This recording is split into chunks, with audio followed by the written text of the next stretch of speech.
webinar, report back from SGO, what is the latest in cervical cancer? I'm Aisha McClellan, and I'm the Cervical Cancer Program Coordinator here at SHARE. Before the presentation begins, I'd like to tell you a little bit about SHARE. SHARE is a national nonprofit that supports, educates, and empowers anyone who has been diagnosed with women's cancers and provides outreach to the general public about signs and symptoms, because no one should have to face breast, uterine, metastatic breast cancer alone. For more information about upcoming webinars, support groups, or helplines, please visit our website at sharecancersupport.org. All participants will be muted during the presentation. When Dr. Butler finishes presenting, we will begin the Q&A discussion. You're welcome to submit questions during the presentation through the Q&A section at the bottom of your screen. When asking questions, remember that Dr. Butler is unable to give specific medical advice, so please keep your questions general in nature. I would also like to mention that closed captioning is available. You can enable this feature by clicking the live transcript button at the bottom of your screen and selecting the subtitle option. This webinar is being recorded and will be available on the SHARE website soon. Now I'd like to introduce you to today's speaker. Dr. Kristina Butler is a gynecologic oncologist at the Mayo Clinic, Arizona. She is a triple board certified in Gynecologic Oncology, Urogynecology, and OBGYN. As an assistant professor, she is the fellowship director for the Gynecology Research Program. Her research includes malignant and benign gynecologic conditions, and she received a master's in biomedical sciences from Mayo Clinic College of Medicine. She chairs the Mayo Clinic Enterprise Gyn-On Group, whereby clinical practice, education, and research are converged and optimized for the institution. Dr. Butler is also committed to community engagement as chair for Mayo, Arizona. Thank you. Thank you so much for that introduction. I'll go ahead and share my screen, and it's just with amazing enthusiasm that I'm here today to speak with you about what the exciting Society of Gynecologic Oncology cancer meeting delivered for us this year in March. The meeting was designed and focused on really building bridges and breaking barriers, not only for providers, but also for patients. So it's just with great honor that I'm here and fortunate to share amazing research that's being done throughout the country and a lot of committed researchers to cervical cancer.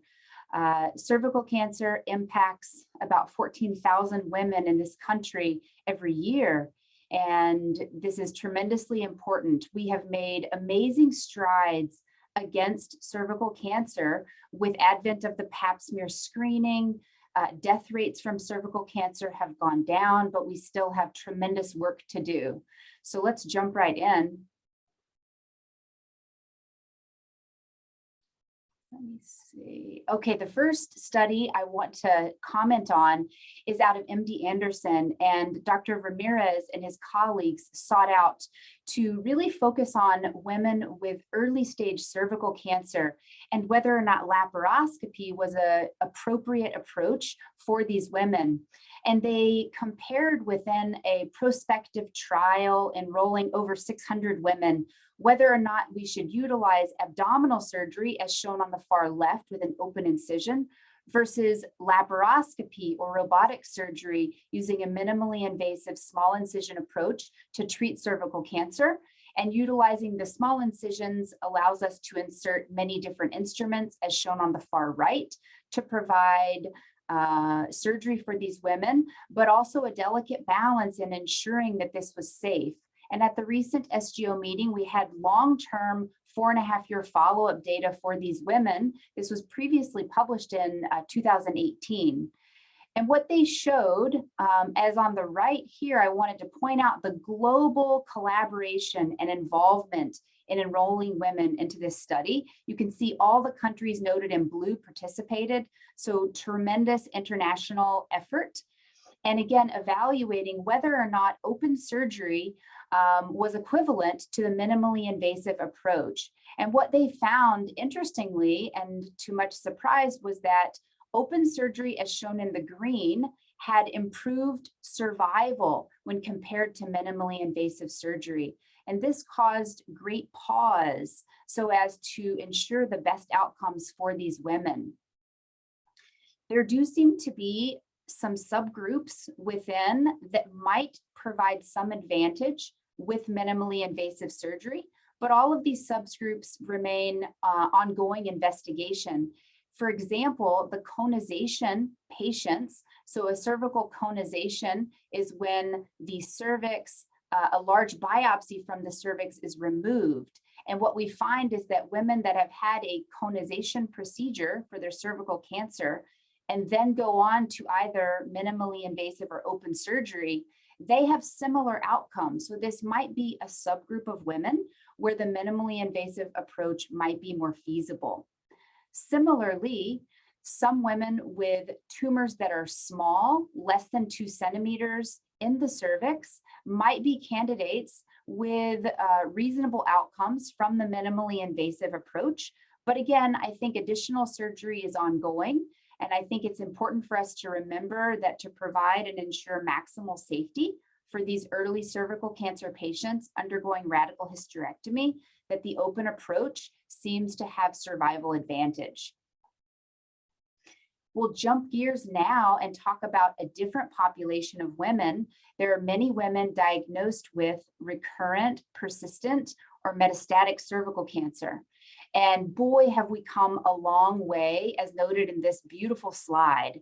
So if you see the Gynecologic Oncology Cancer Group study as noted on the left, originally we used platinum-based doublet, so 2 chemotherapy regimens for these women. And you can see at the bottom, the median overall survival used to be 12.9 months, very, very low. And we expanded upon that with beautiful research utilizing triplet chemotherapy regimens. So platinum-based chemotherapy with the addition of Avastin to really propel ourselves into 17 months of survival. And most recently at SGO, we heard about Keynote 826, which is a beautiful study we're going to talk more about that utilizes a 4-drug regimen for women with metastatic, persistent, and recurrent cervical cancer to have amazing outcomes of survival over 24 months. And this study looks at, again, first-line treatment for metastatic, recurrent, or persistent cervical cancer. And again, this was a global international collaboration for enrollment as shown on the top right. And in this study, over 600 women were enrolled and randomized to receive platinum-based chemotherapy, also with the taxane. The investigators could choose whether or not to utilize Avastin, and then in addition to that, utilizing pembrolizumab, which is a checkpoint inhibitor. There were many trials presented at the recent meeting and lots of excitement for use of checkpoint inhibitors with just wonderful outcomes. And as shown on the right, you can see that the checkpoint inhibitors attack the PD-1 or programmed death modulator and utilize the activated T cells. So again, immune therapy to fight against the cancer microenvironment. And what do we show with this? So again, both of the graphs on the left and right, we have progression-free survival. And what we see is that with the addition of pembrolizumab, the checkpoint inhibitor, we have improved outcomes in not only women that have tumor-specific staining with that PD-1 receptor, but also on the right, the intent to treat. So all members of this group showing improved outcomes and improved not only progression-free survival, but also overall survival for this subgroup of women. One of the presentations also looked at the importance of the patient-reported outcomes. So when we talk about giving women a drug regimen that includes potentially 4 drugs, we really want to think about their quality of life, because that's a very difficult regimen to endure as we're very aggressive against their metastatic cancer. And what we see here is that whenever we compare receiving the 4-drug regimen to those that did not, quality of life questionnaires were given to these women, and their overall function in physical function, emotional function, cognitive, and also social function were the same. So women are amazing. They're able to tolerate this regimen, benefit from the advanced overall survival, and as well have preserved quality of life throughout this time. I think that there isn't a better time to really think about this as well. May is Mental Health Awareness Month. And so really balancing the toxic treatments with the quality of life, mental health, emotional health for these women is tremendously important. And it's so exciting to see that all of these questionnaires showed similar outcomes. So we'll transition gears now and talk about another study out of a Canadian health group, Dr. Nika. And what they sought to evaluate was, again, with early stage cervical cancer, is a robotic or vaginal trachelectomy the best route for surgery for these women? And I want to talk a little bit more about radical trachelectomy because it's a big word that might not make much sense. We don't use it very often in weekend conversation.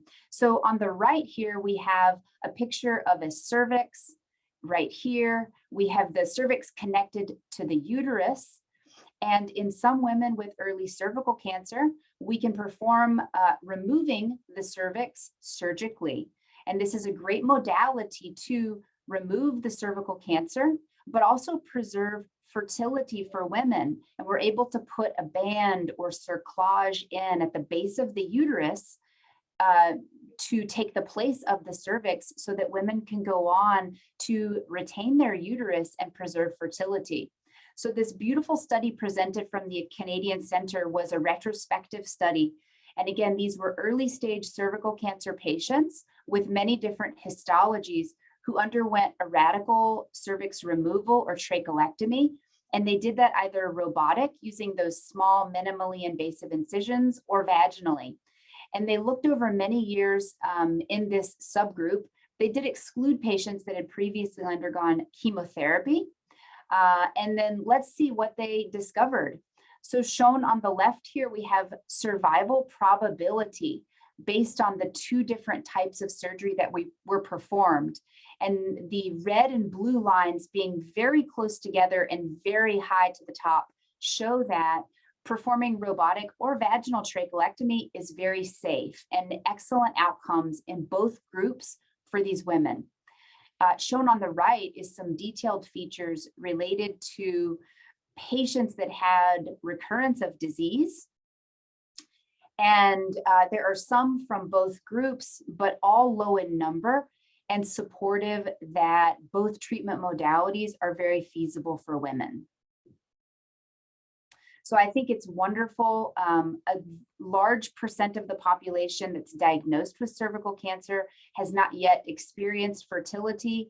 And I think that empowering women to complete their child rearing and family planning and allowing the fertility preservation options is just such a great thing that we have to offer. And again, provides that safety. So I really commend the authors in this Canadian group for their wonderful research that was presented.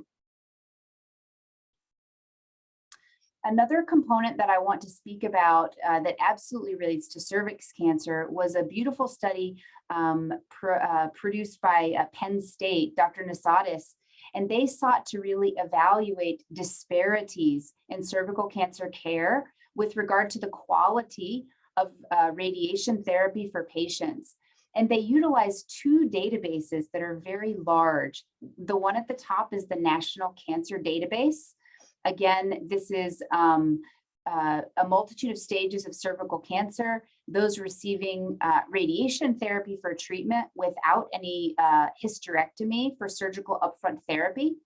And then they utilized this database and also quality metrics. So the National Comprehensive Cancer Network provides quality metrics So these would be evidence-based best practice recommendations for women with cervical cancer to receive radiation therapy, utilizing vaginal brachytherapy, noted in number 2 here.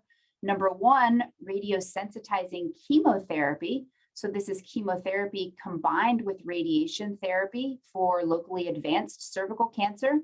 And then that the completion of this therapy be concluded within 8 weeks for best outcomes.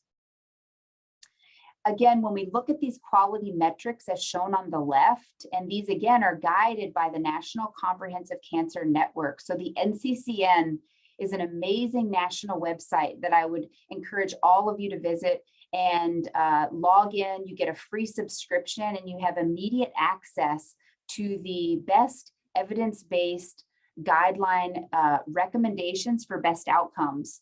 And interestingly, what we see here amongst women treated throughout the country is that based on those guidelines, radiosensitizing chemotherapy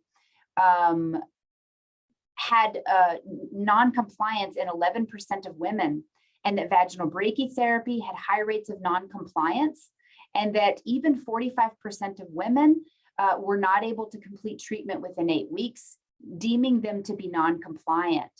Overall, the 3 quality metrics showed non-compliance in 1/3 of women throughout the country. So this really, I think, causes us to pause and evaluate why we're seeing these levels of non-compliance. How do these compliance disparities relate to survival? What we see in this graph that was reported, shown in green, we see that quality compliant regimens following the best evidence-based practice have better survival, and that those women that are treated in a non-compliant fashion, they do have worse overall survival. So who are these women? This is a beautiful graph showing, again, those non-compliant patients. And what we see is that the non-compliant regimens are more likely to be used in patients that are older, patients that have government pay insurance, and also Black women.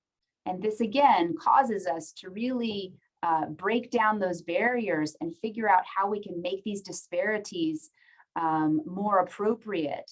Again, as a summary, Black patients were less likely to receive quality conformant radiotherapy. And even when the investigators controlled for patient age, patient insurance status, comorbidities, and even the stage of cervical cancer, what we found is that, again, Black patients were less likely to receive appropriate treatment. It's tremendously important that we commit to understanding the barriers to education for Black women and all underrepresented minorities, that we standardize access to care for these women so that we are able to combat these disparities that were so beautifully pointed out by Penn State researchers. Another study I wanted to speak about relates to United States screening guidelines. So again, back to Pap smear discussions, and how do these screening guidelines contribute to cervical cancer staging and even survival in our youngest and our oldest cervical cancer patients. This study was published by Walter Reed at the recent meeting. And what provoked them to investigate this topic was that a high percent of elderly patients, so those greater than 65 years old, were not being adequately screened for cervical cancer. And there are cervical cancer Pap screening guidelines that state that some individuals over the age of 65 no longer need screening. Again, this study utilized the large databases available. So the SEER database containing data on women of almost 30,000 women. And then that national database I mentioned previously was also utilized.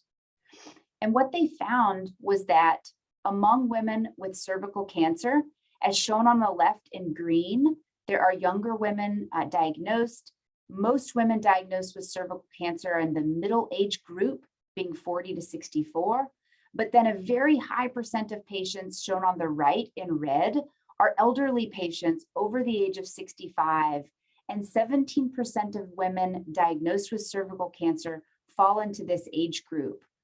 Also of note, because again, this is potentially the age group where screening might not be performed, we find that these women have advanced stage cervical cancer, lending itself to the potential that if we're not screening these women, we're not able to catch the cancer at the earliest stage possible for best treatment outcomes. This too is a graph showing the factors that contribute to that advanced stage diagnosis. And you can see the largest contributor shown in blue is advanced age. As well, in red, we have insurance status contributing to women with their advanced stage diagnosis. So again, a huge opportunity for all of us as providers in the United States to allow access for care and education to those populations that need it the most.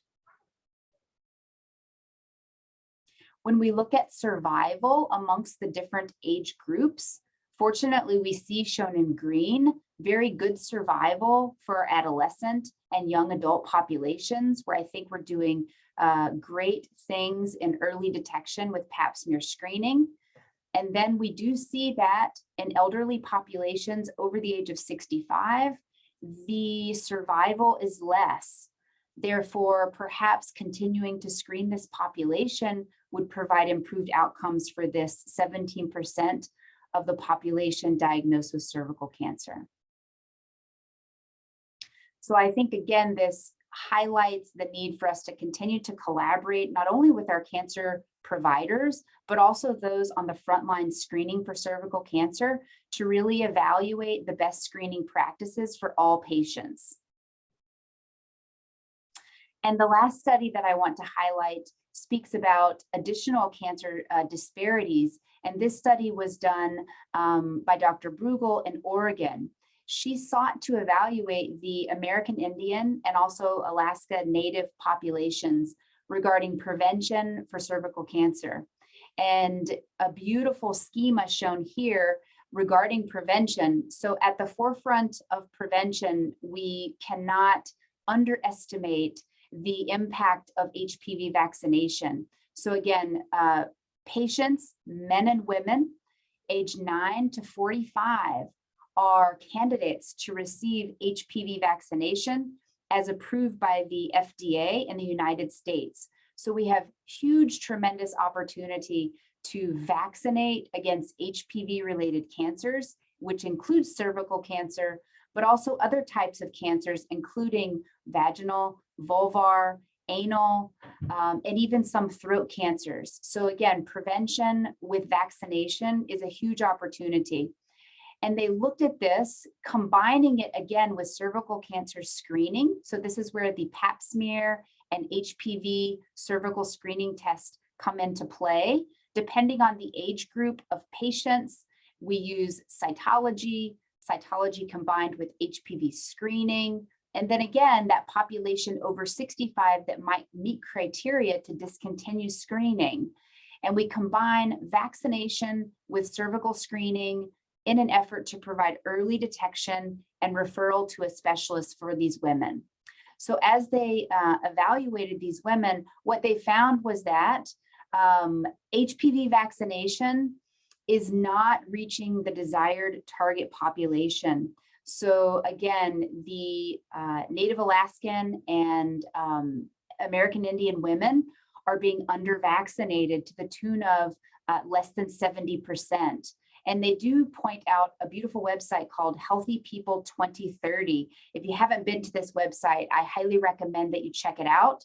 These are national standards brought forth for prevention and detection for cancer patients and other, high-risk populations. So the Healthy People target for vaccination is 80%. And we are underperforming as of 2018 to the tune of 48%. And we find that HPV vaccination lags for all individuals, particularly male individuals. So this is our time to really educate women, families, dads about the importance of HPV vaccination, not only in those, adolescents, 9 years and above, but also individuals in this country up to age 45.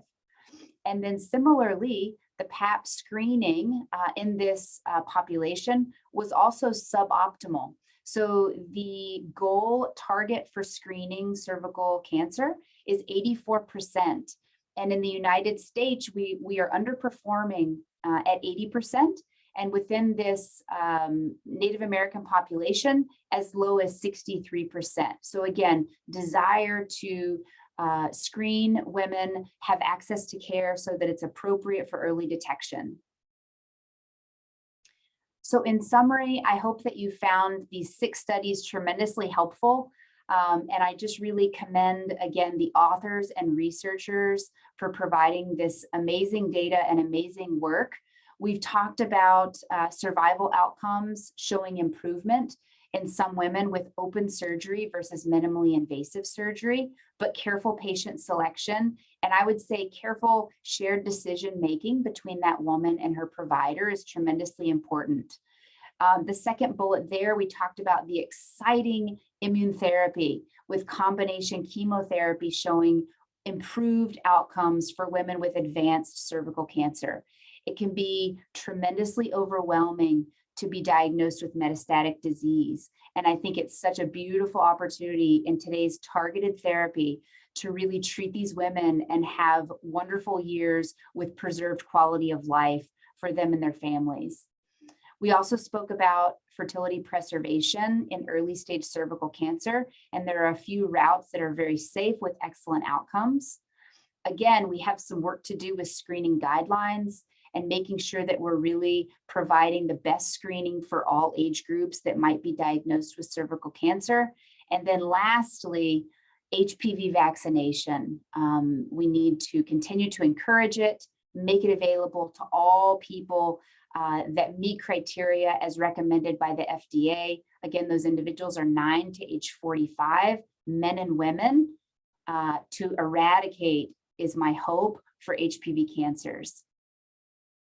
So I really appreciate the opportunity to be here to share this exciting information, and I really look forward to any questions that you might have. Thank you so much for that presentation. We do have some questions. We will begin the Q&A. You can still submit questions at the Q&A section at the bottom of your screen, and we will try to get through all of the submitted questions, but we may not be able to due to time constraints. So the first question is, can you talk about hormone replacement therapy and cervical cancer, and if there are any risks or benefits? Yes, that's an excellent question that comes up so often in my clinic. There is absolutely hormone replacement available for cervical cancer survivors. We talked about some groups of women at their diagnosis that are treated with radiation therapy, and radiation therapy can be quite toxic to the ovary. Although there are procedures to move the ovary or transpose the ovary out of the radiation field. If the woman desires future fertility, that's a great option. But if the woman does have decline of ovarian function because of the radiation therapy that's needed for her best outcome, we absolutely support hormone replacement therapy. So I would empower women to be sure to ask this question. Sometimes it's not very clear who needs it and who doesn't. And so there are some blood tests that can help us to evaluate if you are low on estrogen and need replacement. And there are very safe, FDA-approved bioidentical hormones available for women. It's tremendously important, especially for women under the age of 45, because having adequate estrogen under the age 45 is tremendously important for heart health, cognitive health, bone health, and also depression, anxiety, sexual function, sexual satisfaction. There are not any types of cervical cancer that would necessarily limit you from getting hormone therapy. So I think it's a great thing to be thinking about. And something that we are very capable of providing women for those benefits that I mentioned. Okay.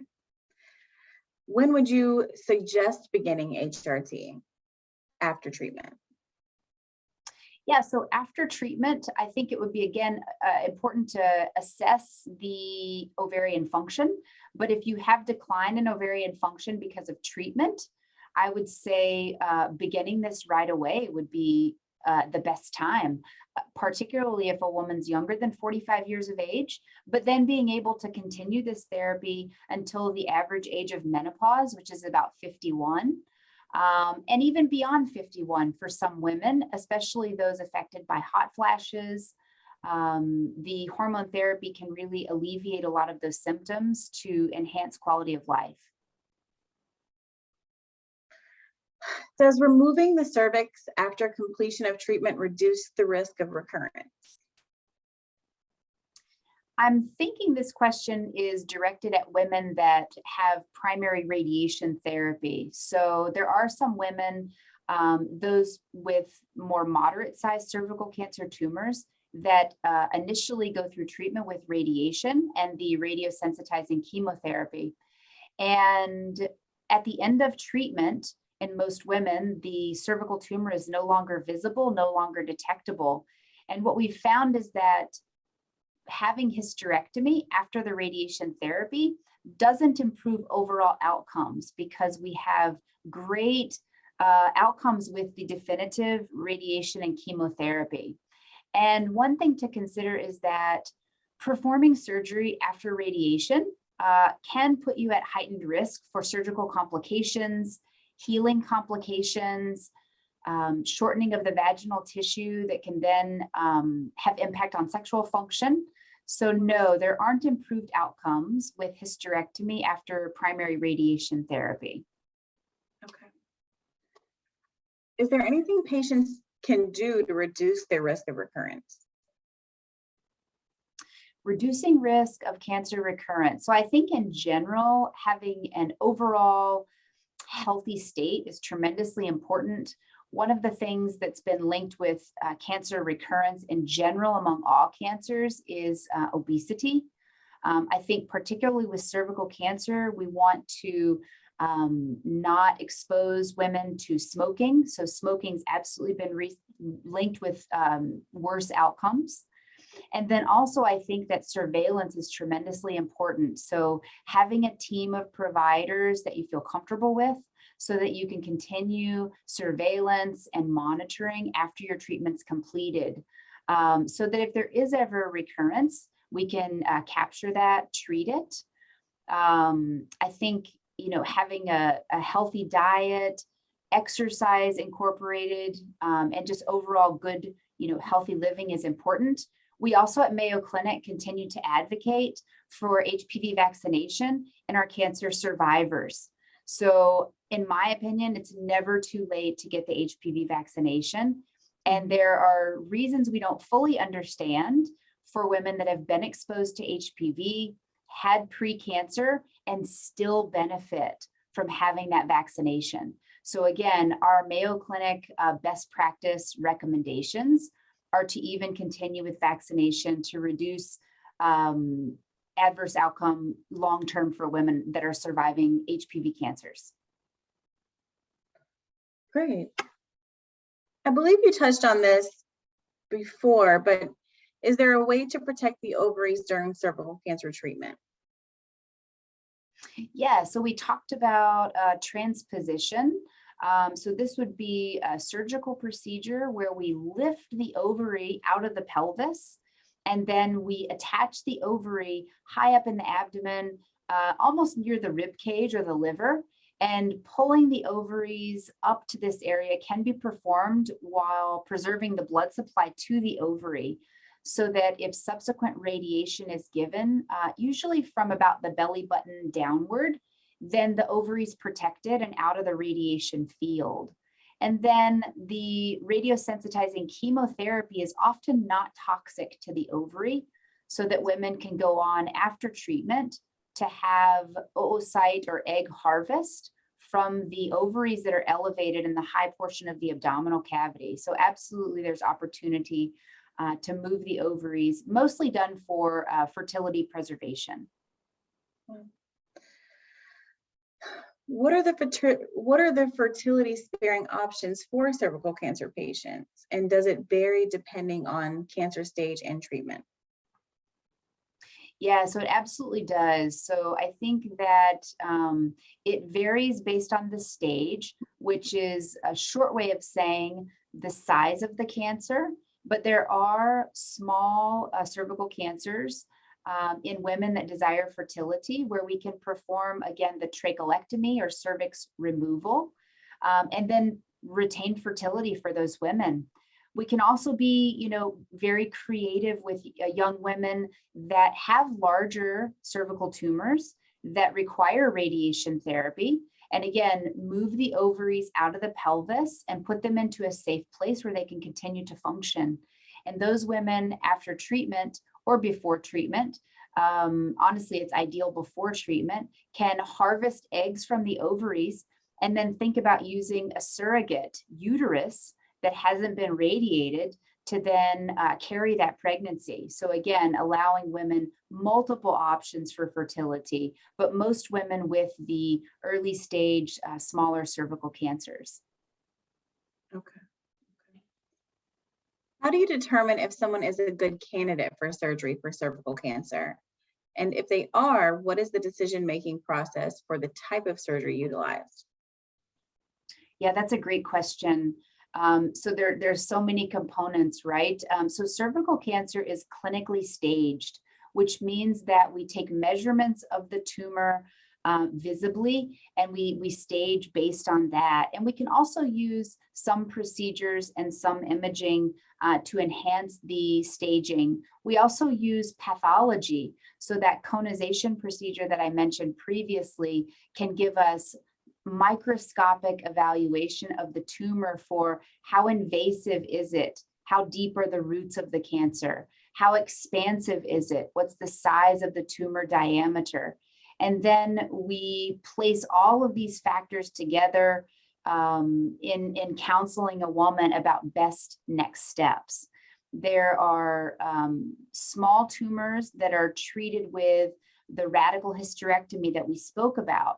And depending on the size of those tumors, a woman more often nowadays would need open surgery for that. So a laparotomy and radical hysterectomy, usually with lymph node evaluation as well. But some of the smaller tumors or patients that have completed conization might also have excellent outcomes with the minimally invasive radical hysterectomy that we spoke about.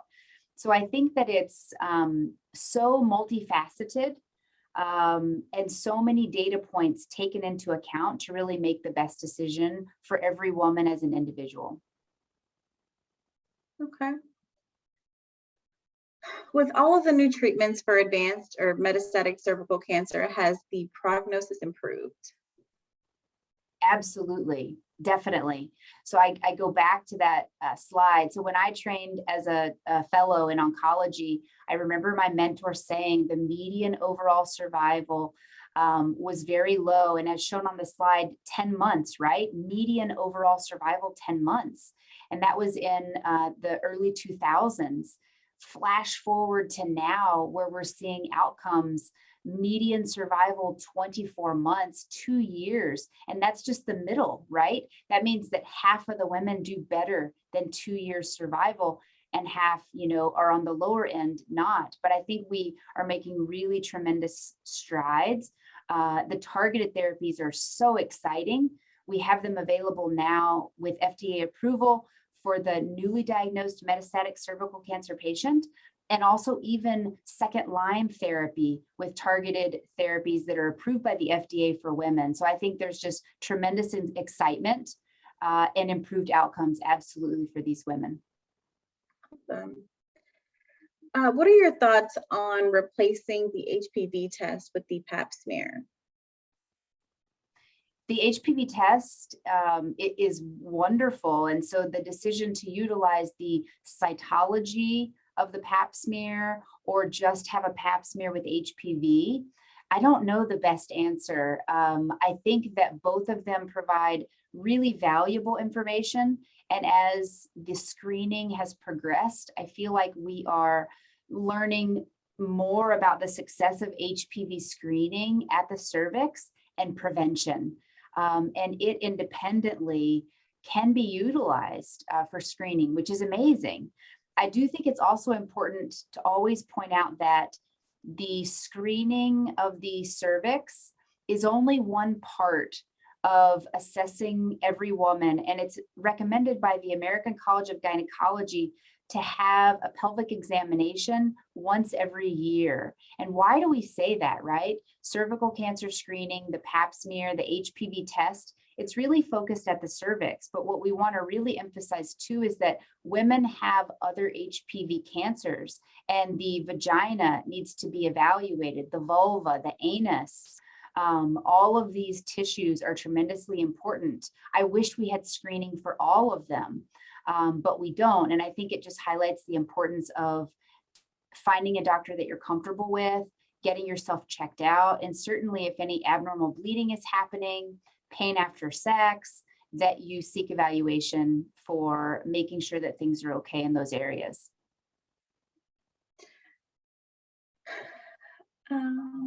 And I believe you also touched on this earlier, but what are your thoughts on receiving the HPV vaccine post-treatment of cervical cancer and or after HPV diagnosis? Yeah, so we have excellent data that those women diagnosed with cervical precancer, if after the diagnosis of cervical precancer, we give them the vaccination, they do better long-term, meaning they have less recurrence of precancer. So one can then presume that they're going to have less diagnosis of cancer. So we have really good evidence as far back as 2013 that there's still benefit, still opportunity for benefit in these women. And that's why our HPV group and cervical cancer group at Mayo Clinic do support vaccination after HPV exposure and in cervical cancer survivors. How can we ensure that older adults with cervical cancer receive a timely diagnosis? Do you think the U.S. screening guidelines for cervical cancer should be amended given that study? I think it goes back to shared decision making. So when I think guidelines are present for screening as recommendations, and I think it's so important to get to know every woman that I'm seeing. And if I meet with a woman that is over the age of 65, I still speak with her about cervical screening. And some women aren't very bothered or don't feel high risk, and that's okay. And I think it's their individual decision to forego screening. But I think it's so important that we not just put a cap on it and stop talking about it, because then we remove the autonomy from the woman, which I don't think is my place. I think it's my place to educate women, empower them to make the best decision for themselves. And if I'm seeing a 70-year-old woman that remains sexually active and may have a new partner because she's widowed, she could be at risk for HPV cancer. And it's her right to have screening and to know that it's available if she desires it. What is the medical community doing to address the cervical cancer disparities that exist, particularly among Black patients? Yeah, so we have tremendous investment in this. So again, we really focus on community engagement, speaking with our community about the health needs and how we can accommodate those. You know, how we can provide access to vulnerable populations or remote populations, how we can build relationship with these individuals so that they feel comfortable seeking care when something isn't right, or having the screening pap smears that we spoke about.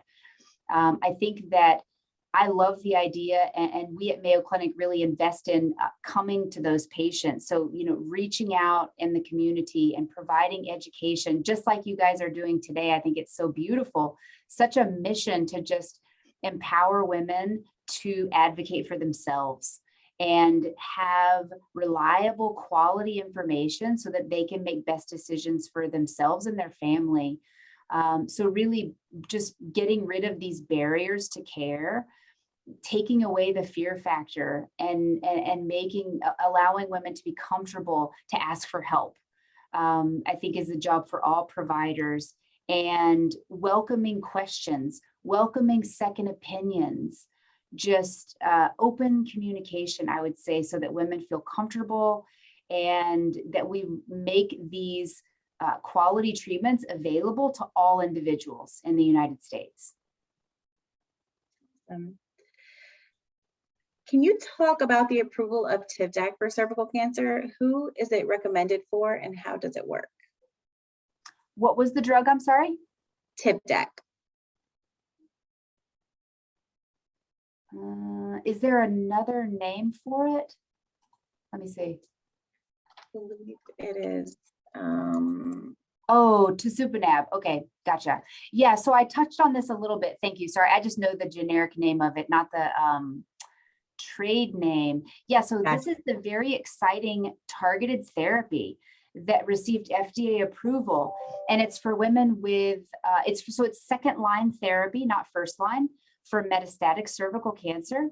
And it's a very exciting drug available. You know, there aren't a lot of them FDA approved for cervical cancer patients. So it's just a huge opportunity. The FDA approval helps with insurance reimbursement and really providing that best care to the patient. So this is a targeted therapy. It's a monoclonal antibody, and it has been used second line with very good outcomes, response rates over 20%, and even longevity and duration of response, I believe over 8 months. So huge opportunity to make a big impact for women in second line therapy.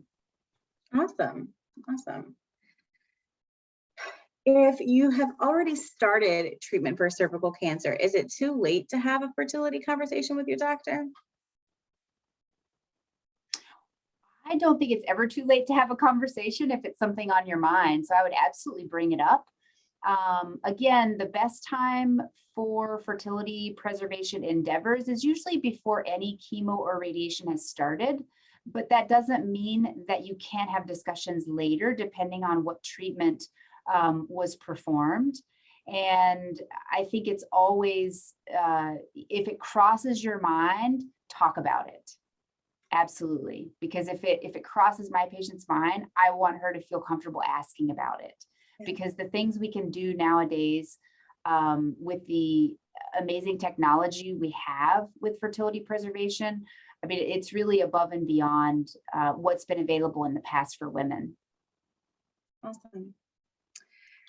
How common is a cervical cancer recurrence? Does it depend on the stage of diagnosis?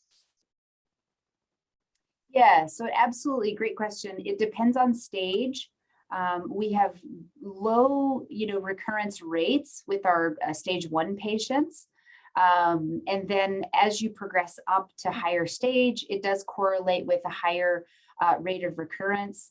The recurrences most often occur in the first 2 years. And this is why surveillance in the first 2-year period after treatment is more scheduled more often, so that we can again detect those recurrences. And then once women are, over 2 years out from their diagnosis and conclusion of treatment, or even 5 years out, the recurrence rates go down dramatically. So it's just a huge point of time to really celebrate survivorship for women.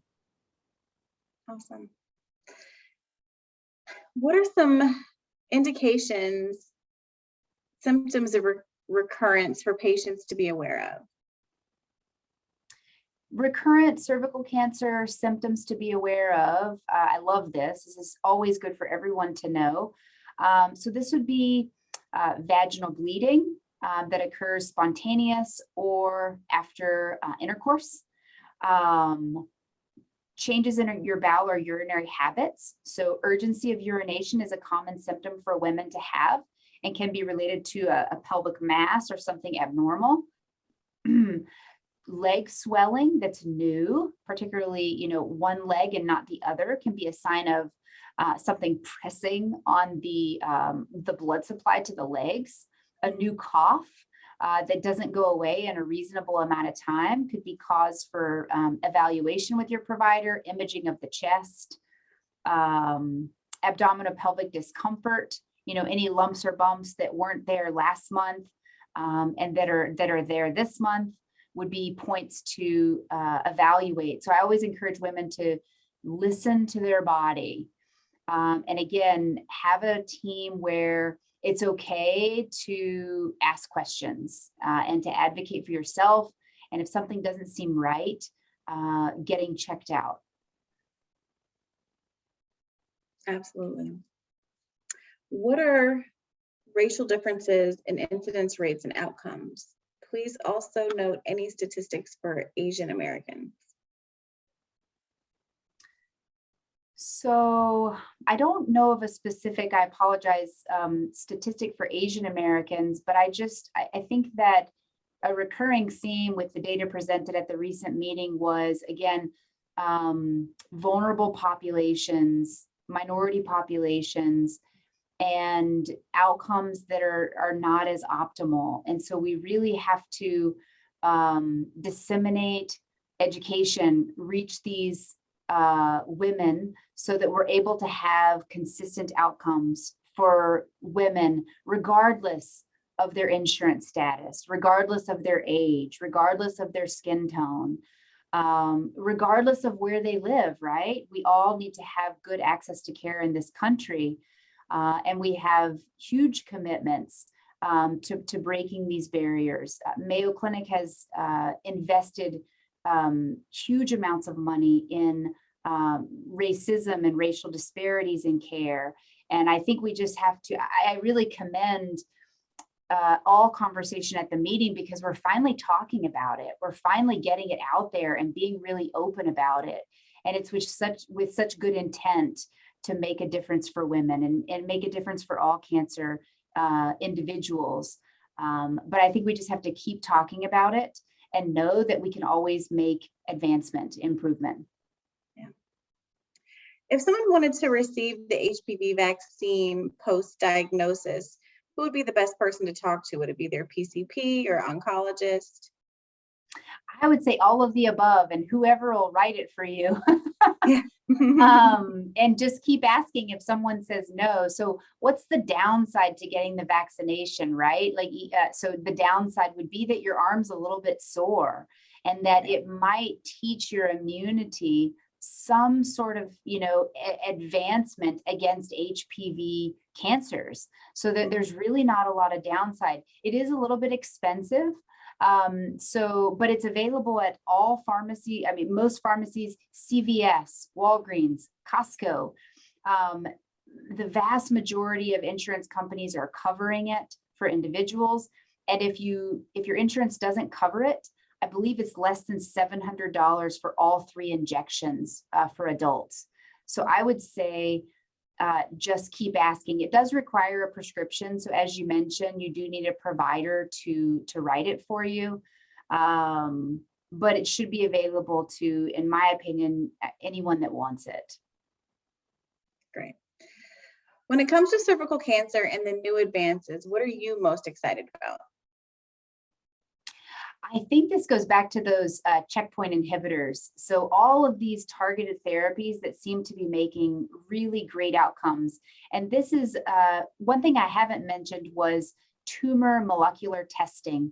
So one of the exciting things that I showed a little bit on one of my slides was getting to the tumor level and studying each individual woman's tumor as to its behavior. What receptors are there? What targets are there? And then what targeted drugs do we have that can go directly after those receptors on that individual woman's tumor to treat her? And a part of that is teaching a woman's immunity or her T cells to help out, right? So training the body's immunity to help out these targeted drugs to fight against cancer. I just think that it holds a world of hope for so much cancer improvement. Awesome. What do you want patients to take away from all of this research that you presented? I think a great summary would be that we are committed to you. We care about you. We are not going to give up on the fight against cancer.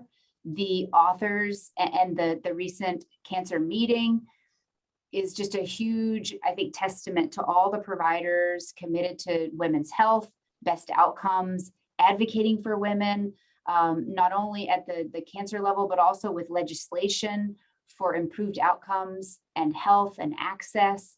And we believe in you and we're fighting for you. That's great. And it's an honor to be a part of the team, honestly. Women are amazing fighters.